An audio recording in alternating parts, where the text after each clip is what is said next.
Hello Warhammer fans! Today I'm actually going to do a little tutorial on how to paint diamonds onto Harlequin models. And then just to give you a little brief glimpse into my painting desk here. So first of all, let's zoom in here. And as you'll notice, I've got my Harlequins actually painted as Power Rangers, and both the Red Ranger and Green Ranger have these jackets. So what I'm going to do is I'm actually going to show you step by step how you go from this, where it's just plain white. I've painted the top part of the jacket red and then left the bottom part here white.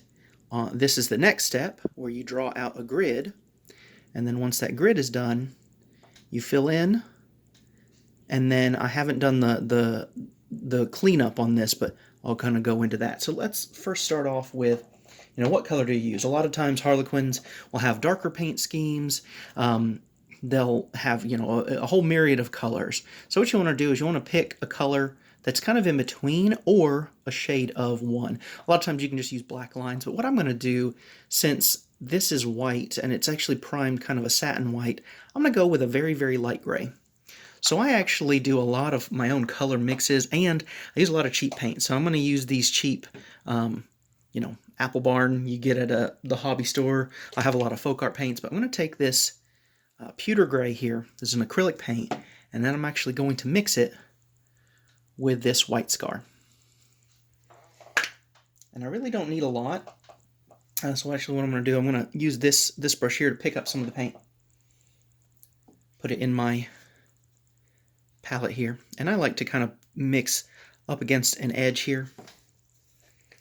And then let's add the gray.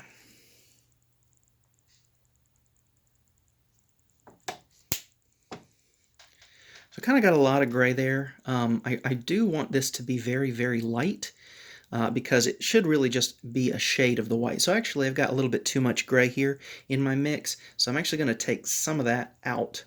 One of the reasons I like to use these cheap acrylics is that, if I get too much paint, even though this is now mixed with a little bit of white, it's not going to matter to put it back in the pot. I don't do that with the Citadel ones though, of course. So let me get a good mix for you. So I think this is going to be a nice mix. So I really want it to be mostly white. It's kind of overexposing there on the light there, but once you get a nice color, I'm actually going to mix a bit of water in there. Not enough to make it watery, but really just enough to thin it to make it really easy to place on the model. And then I actually, for this, I need a thinner brush. So I actually just was using that to mix it. Now we've got our color. Let me see if I can...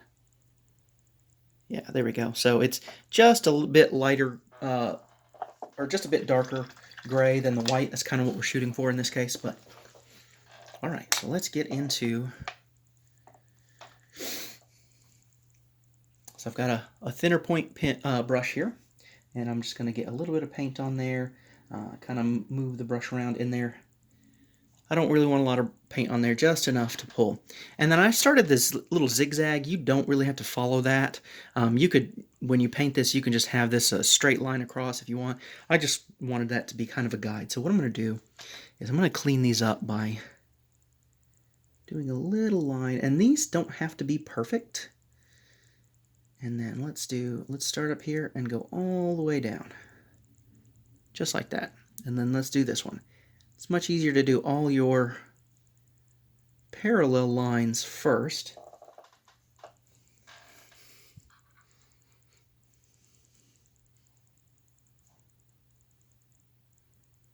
And remember, this is just a guide, so if it's not perfect, if the lines aren't straight, that's okay, because when you fill it in, you can actually fix that. So once you get some of your parallel lines there, then you want to do the perpendicular ones. Like so. And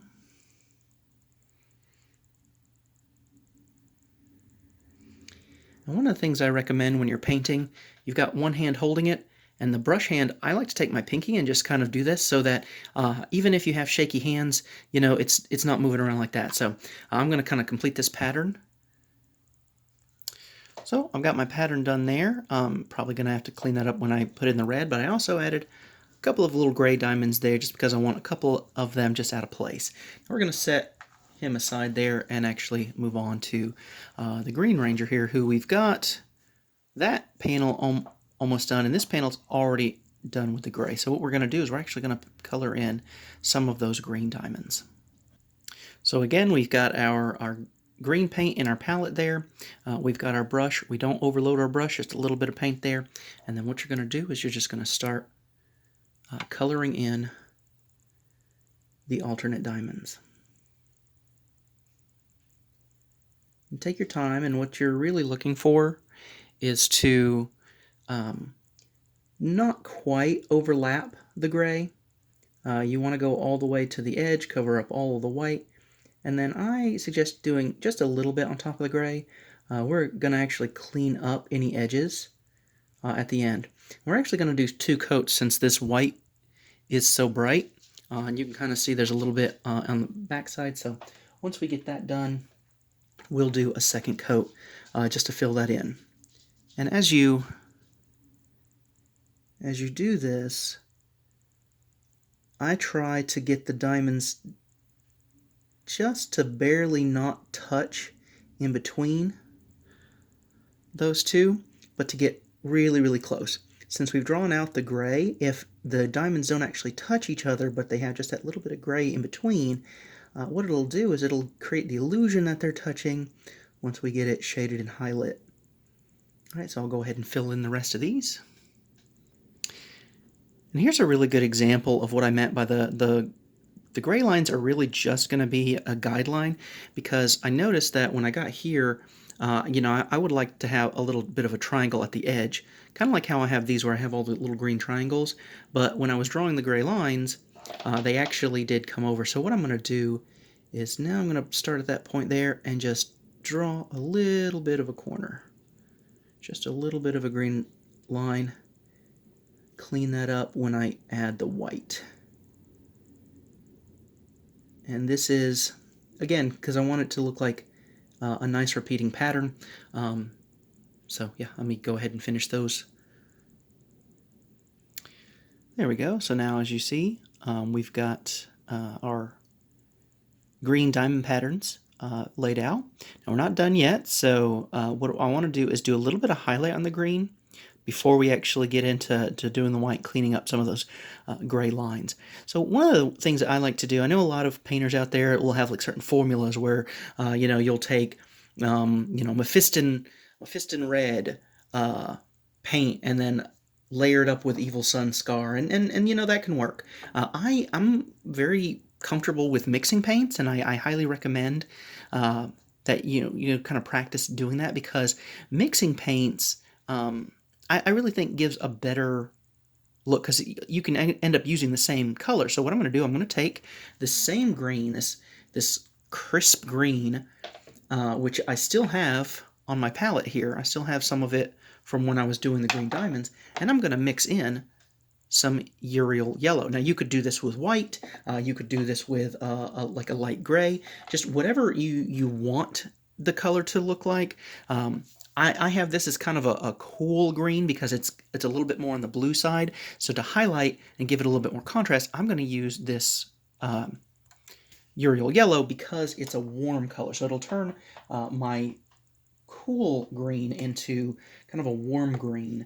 Like I said, it'll give it some contrast, but it'll still be the same green. So just kind of mix that into the existing paint that I have. Make sure that I'm adding in some water.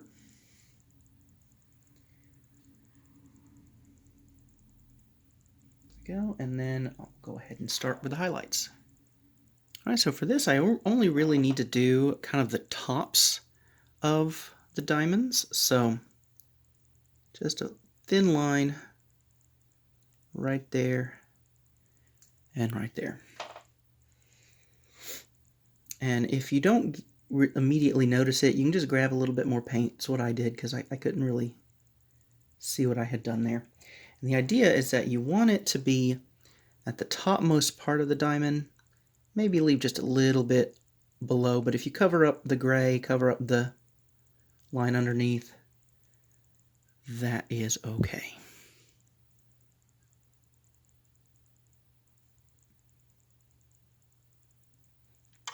And then of course you also want to get like along the cape here, so I can just take the back of my brush,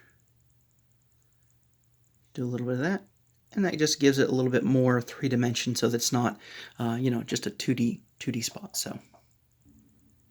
And finally, now we're going to do some of the cleanup with the white. So I'm actually going to first start with this little diamond, and I've got a very thin brush so that I have a lot of control, but I'm going to go ahead and, again, the idea is that you don't have to cover up the gray. If you leave just a little of the line outside, it will actually create a nice little outlining.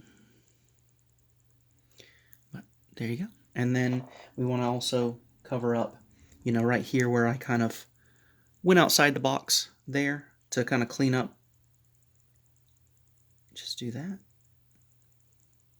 So anywhere that you see any lines that really don't belong or really don't mesh, or like right here where I accidentally got a little bit of green there. That's one of the best, the more fun things about painting is that, you know, it doesn't have to be perfect on the initial layers. You know, you can slowly, as you go, kind of fix your mistakes. Like I actually just did a little bit there. That's okay. Just take, while the paint's still fresh, and just, there we go. And then let's continue with our white. So I'm just going to go ahead and finish this up, but you pretty much got to look at how you can do that. Now, I did the same technique on the squares on his thigh and wrist, as well as the chest. So you just use a color, go for that. So I didn't expect for this video to go to 12 minutes, but here we are. I'm going to finish these up and then do a little showcase video for you. Thank you guys for watching, and happy painting.